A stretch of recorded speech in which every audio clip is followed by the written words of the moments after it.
पहले मैंने आपको त्रिभुज का क्षेत्रफल, आयत का क्षेत्रफल, वर्ग का क्षेत्रफल इत्यादि के बारे में बताया था। ये सभी आकृतियाँ एक समतल सतह पर बनाई जाती है, इसलिए इन्हें समतल आकृतियाँ कहते हैं। समतल आकृतियाँ,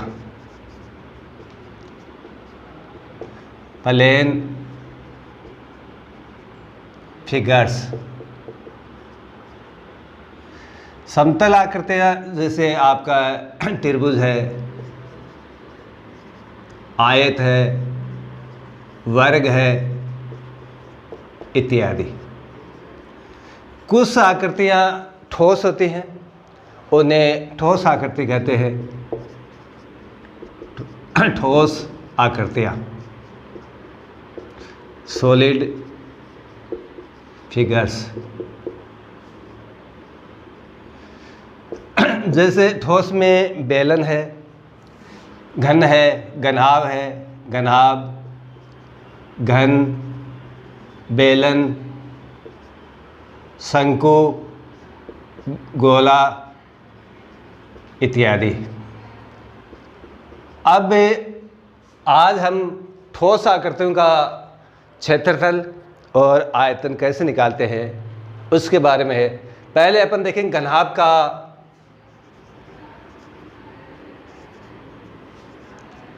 पृष्ठीय क्षेत्रफल। अब घनाभ क्या होता है, किस तरह का होता है? जैसे मैं आपको बताऊं, ये एक घनाभ है। घनाभ के 3 भुजाएं होंगी, लंबाई, चौड़ाई, ऊंचाई। ये ठोस आकृति है। लंबाई को यदि अपन L के द्वारा लिखें, चौड़ाई को B के द्वारा लिखें और ऊंचाई को H के द्वारा। इसमें ये किनारे हैं, देखिए 1 2 3 4 तो ये है, 4 ऊपर है और 4 ये 12 किनारे हैं। इनकी सतह ये पेंदा है, ये इसका ऊपरी है। ये जो साइड की सतह है ये पार्श्व क्षेत्र कहलाते हैं। अब देखिए घनाभ, घनाभ का पृष्ठीय क्षेत्रफल निकालना है तो कैसे निकालेंगे? घनाभ का पृष्ठीय क्षेत्रफल बराबर 2 इंटू लंबाई गुणा चौड़ाई प्लस चौड़ाई गुणा ऊंचाई प्लस ऊंचाई गुणा लंबाई। अब ये देखिए कैसे है, इसमें इसका ये पेंदा है, ये लंबाई है और ये चौड़ाई है। इस पेंदे का यदि क्षेत्रफल निकालें तो ये एक आयत हो गया। आयत का होता है लंबाई गुणा चौड़ाई। ठीक यही सतह ऊपर है, समान है, इसलिए डबल हो गई। तो एक तो ये पेंदे का हो गया। अब दूसरी ये देखिए, ये चौड़ाई है और ये ऊंचाई है, तो दूसरी सतह ये हो गई चौड़ाई गुणा ऊंचाई। जितनी ये है इतनी इसके इधर है, तो ये भी डबल हो गई। और तीसरी सतह ये है लंबाई इंटू ऊंचाई, या अपन कह दो ऊंचाई इंटू लंबाई। तो जितना इसका क्षेत्रफल है इतना इस साइड। कुल सतह इसकी 1 2 3 4 5 6 सतह हो गई। और इनकी जो साइड की है ये पार्श्व सतह कहलाती है, सरफेस कहलाती है। यदि इसको लंबाई को अपन L के द्वारा लिखें और चौड़ाई को B के द्वारा लिखें तो ये L गुणा B प्लस B गुणा ऊंचाई को H के द्वारा लिखें तो ये ऊंचाई H गुणा L। ये इसके द्वारा अपन इसका पृष्ठीय क्षेत्रफल निकालेंगे। ये पृष्ठीय क्षेत्रफल संपूर्ण पृष्ठीय क्षेत्रफल कह दो या पृष्ठीय क्षेत्रफल कह दो या कुल क्षेत्रफल कह दो, एक ही बात है। तो घनाभ का पृष्ठीय क्षेत्रफल बराबर 2 कोष्ठक लंबाई गुणा चौड़ाई, चौड़ाई गुणा ऊंचाई, ऊंचाई गुणा लंबाई कोष्ठक बंद है। अब ये सब डबल इसलिए 2 से गुणा कर दिया। यदि ये घनाभ है, अब घन किसे कहते हैं? घन वह आकृति या वह घनाभ, आकृति का मतलब घनाभ लेंगे, वह घनाभ जिसकी लंबाई, चौड़ाई, ऊंचाई तीनों बराबर हो। जैसे इसकी जितनी लंबाई है उतनी चौड़ाई हो और ये उतनी ऊंचाई हो, तीनों भुजाएं बराबर हो, तब वो आकृति, वो घनाभ घन कहलाता है। तो घन का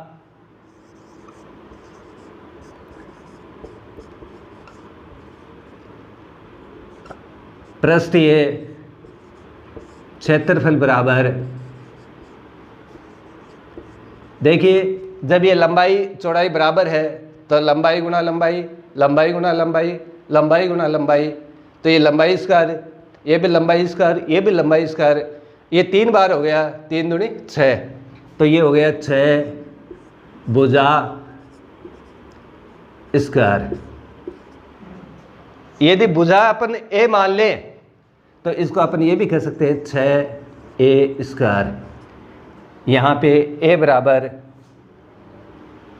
a का मतलब है भुजा और यहाँ पे l का मतलब है लंबाई, b का मतलब है चौड़ाई और h का मतलब है ऊंचाई। या अपन ये कह दें लंबाई को l के द्वारा, चौड़ाई को b के द्वारा और ऊंचाई को h के द्वारा ले तो 2 कोष्ठक l गुणा b प्लस b गुणा h प्लस h गुणा l, और ये हो जाएगा 6 भुजा स्क्वायर। घन का पृष्ठीय क्षेत्रफल 6 भुजा स्क्वायर। अब देखिए मैं एक उदाहरण के द्वारा आपको समझा रहा हूँ। एक कमरा है, कमरे की अंदर की जो लंबाई है वो 5 मीटर है, कमरे की चौड़ाई है वो 4 मीटर है और कमरे की ऊंचाई 3 मीटर है। अब आपको उस कमरे की चारों दीवारों अंदर की और छत पर 10 रुपये प्रति वर्ग मीटर की दर से वे ज्ञात कीजिए, सफ़ेदी करवानी है। छत पर 10 रुपये प्रति वर्ग मीटर की दर से रंग करवाने का वे ज्ञात कीजिए। अब कमरा लंबाई है, चौड़ाई है और ऊंचाई है, तो ये किस तरह का हो गया? घनाभ। देखिए घनाभाकार कमरे का पृष्ठीय क्षेत्रफल, पृष्ठीय क्षेत्रफल का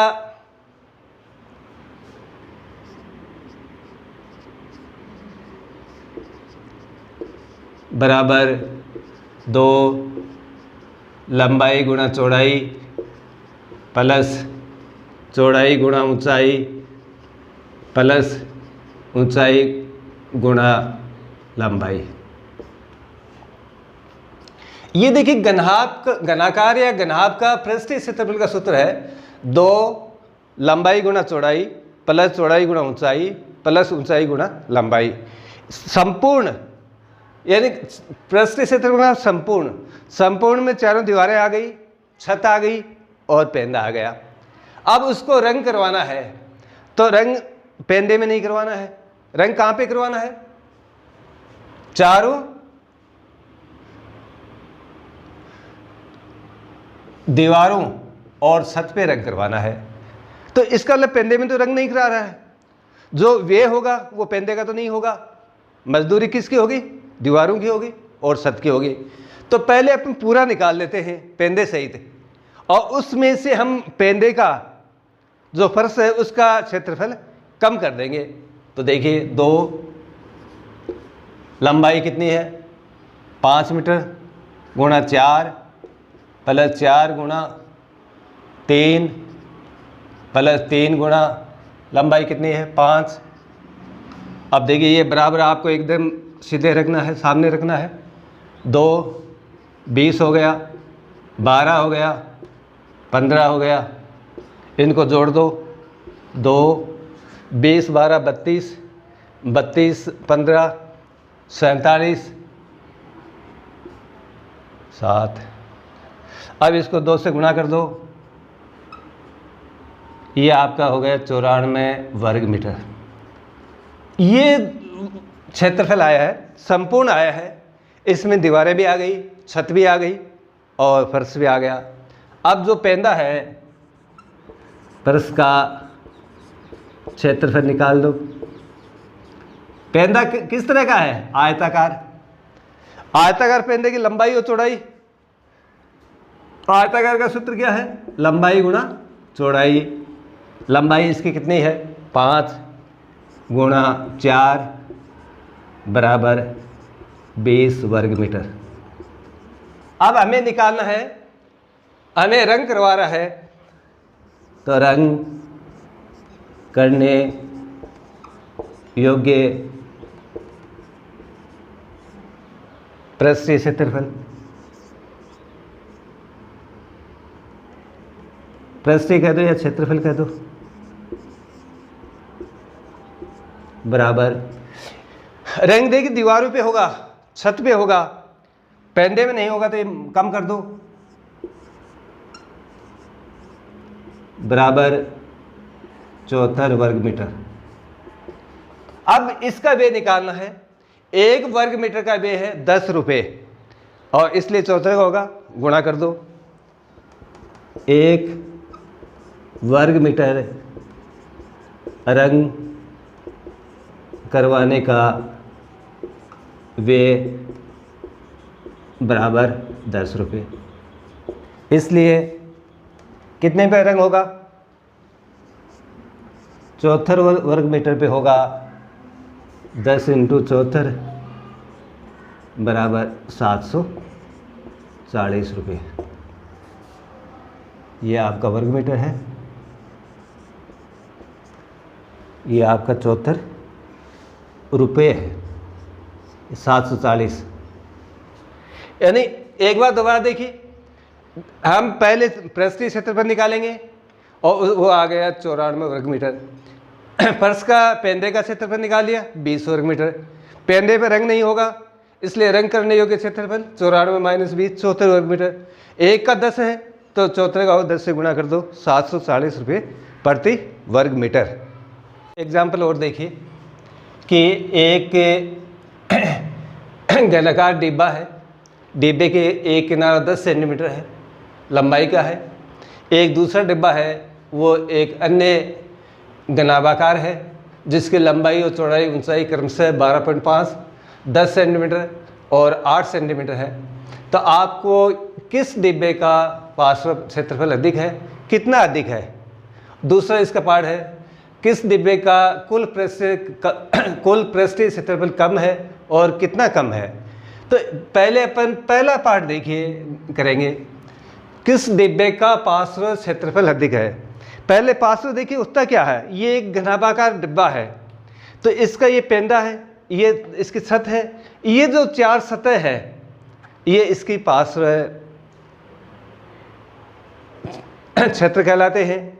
और यदि ये घनाकार हो तो भी ये 4 सतह होंगी, वही पार्श्व कहलाएंगे। तो पहले अपन 2 तरह से है, यहाँ देखिए ये है, पहला डब्बा किस तरह का है? घनाकार डिब्बे का पार्श्व क्षेत्रफल है। कुल क्षेत्रफल होता है 6 भुजा स्क्वायर।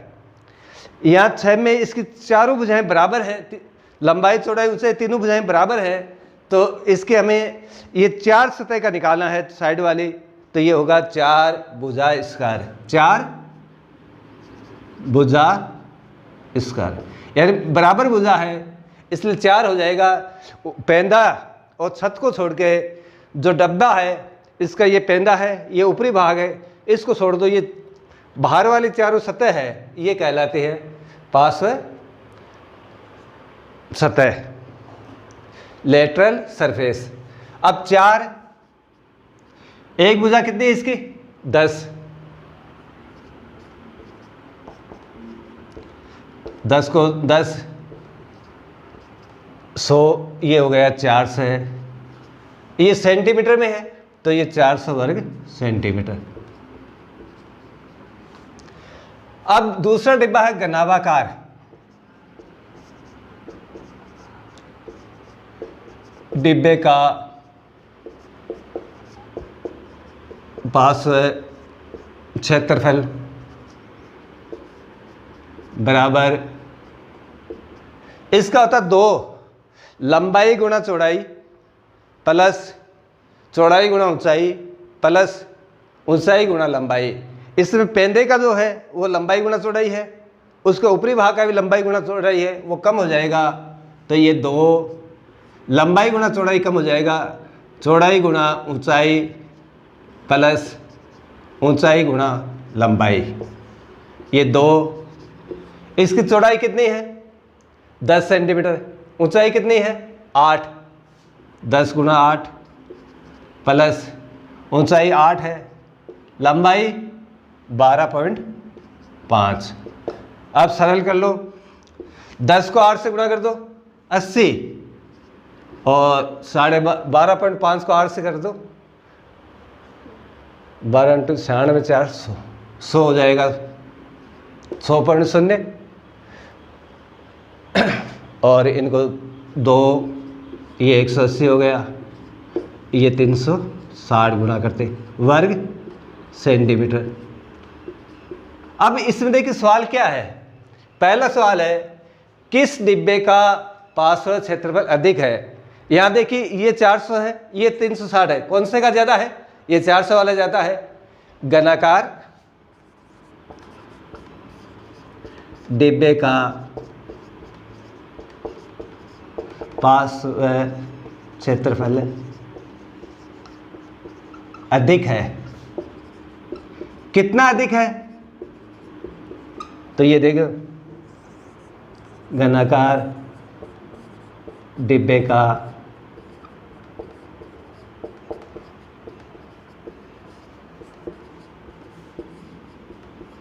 अधिक बराबर, बाकी निकाल दो 400 बाकी 360, 40 वर्ग सेंटीमीटर। अब देखिए पहले हमने घनाकार डिब्बे का पार्श्व क्षेत्रफल निकाल लिया, घनाकार डिब्बे का पार्श्व क्षेत्रफल निकाल लिया। हमने देखा ये 400 है, ये 360 है, तो ज़्यादा 400 है, तो घनाकार डिब्बे का पार्श्व क्षेत्रफल अधिक है। कितना अधिक है 400 बाकी 360, 40 वर्ग सेंटीमीटर अधिक है। इसी का दूसरा पार्ट है डिब्बे का कुल पृष्ठीय क्षेत्रफल कम है। अब की बार कम की बात कर रहा है, तो आपको कुल पृष्ठीय क्षेत्रफल निकालना है, ठीक यही सवाल है।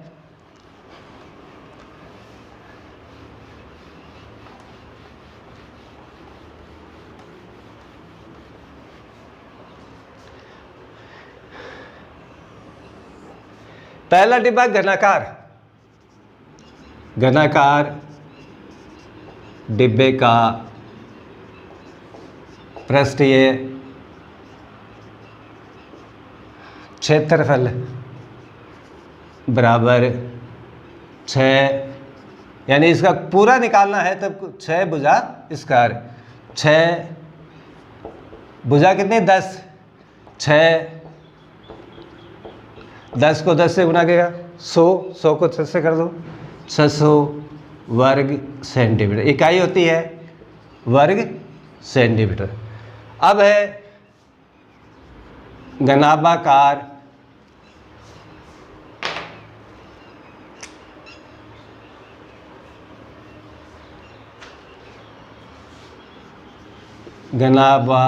घनाभाकार डिब्बे का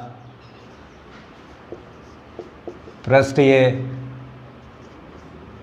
क्षेत्रफल बराबर 2 लंबाई गुणा चौड़ाई प्लस चौड़ाई गुणा ऊंचाई प्लस ऊंचाई गुणा लंबाई।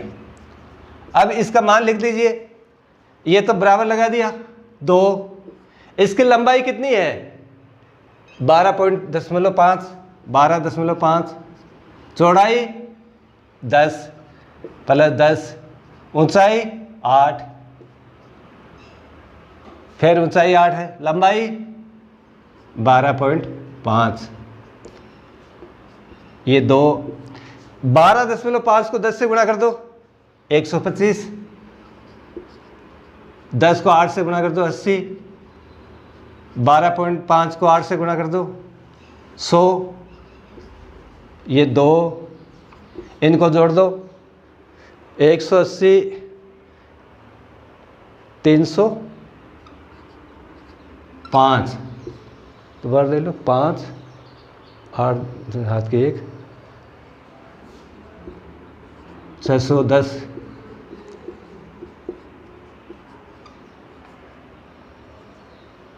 अब देखिए ये इसका घनाकार डिब्बे का क्षेत्रफल है 600 और घनाभाकार डिब्बे का पृष्ठीय क्षेत्रफल है 610। अब सवाल ये कह रहा है किस डिब्बे का पृष्ठीय क्षेत्रफल कम है? किसका कम है? ये है 610 वर्ग सेंटीमीटर, ये 600 वर्ग सेंटीमीटर। किसका कम है? घनाकार डिब्बे का। घनाकार डिब्बे का पृष्ठीय क्षेत्रफल कम है। ये कह रहा है कितना कम है, बाकी निकाल दो। घनाकार डिब्बे का क्षेत्रफल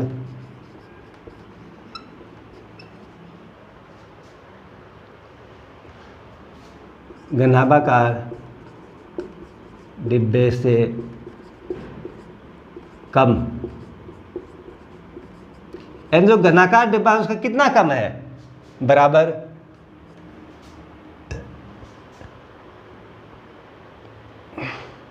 घनाकार का अधिक है घनाभाकार का, तो ये 610 है, ये 600 है, बाकी निकाल दो, 10 वर्ग सेंटीमीटर। देखिए साफ दिखाई दे रहा है, घनाकार का कम है, कितना कम है, 10 वर्ग सेंटीमीटर। धन्यवाद।